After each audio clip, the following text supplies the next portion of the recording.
Welcome to Chaos to Clarity, where we discuss healing trauma with godly guidelines. I'm your host, John. Today's episode is about grief, grieving the living. It's a little bit heavier, but it's real. Grieving people who are still alive. Nobody really prepares you for that kind of grief because there's no funeral, no casseroles, no clear goodbye. But the loss is still very real. It's the relationship that changed, the distance that grew, the version of someone you once knew that just isn't there anymore. And if we're being honest, that kind of grief can feel confusing. You might even question yourself, like, why does this hurt so much if they're still here? But grief is not only about death, it's about loss. And sometimes the deepest loss is emotional and not physical. A personal experience of mine. I'm the oldest of the children, and there's a lot of us. I often feel like I should be helping or protecting or fixing everything. And if you're the oldest, and especially a daughter, then you can relate. I put all of this pressure on myself, and in reality, I'm not really going to accomplish all of it. I can't love anyone enough to fix what's going on in their hearts, their minds, and their life. So, why am I doing this to myself? I need to let God be God in these situations and step back.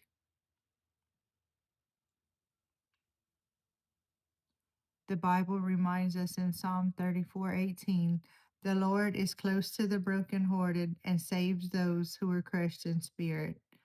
That just means that God sees our heartbreak.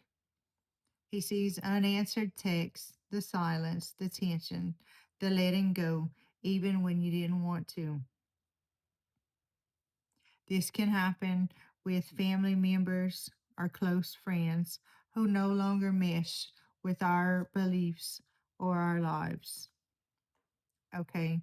And a hard truth is not every relationship is meant to stay the same.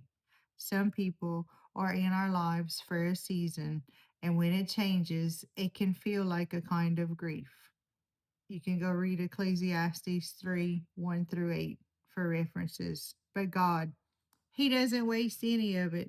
Sometimes He's protecting us, or growing us, or teaching us how to love without losing ourselves. And if, like me, you put a lot of time and a lot of effort and a lot of unhealthy expectations on yourself to keep relationships nurtured and be the one who always, reaches out to somebody, it can literally be exhausting. Sometimes we just have to let it go, okay? Even though it hurts. We have to release what we can't fix. We have to give it to God. We can love someone and let them go. We can pray for someone and still have boundaries. We can grieve what was and still trust God with what is. So if you are in that place today, take a breath, give yourself permission to feel it, and bring it to God. Every bit of it. Because even in this kind of grief, He is still near, He is still good, and He is still writing our stories. We are not alone. So keep walking out your journey of healing one step and one prayer at a time. A couple of more references can be found in Philippians 4 6 through 7 and 1 Peter 5 7. So remember, we are not alone. There's a whole bunch of people out there that are dealing with everyday life things.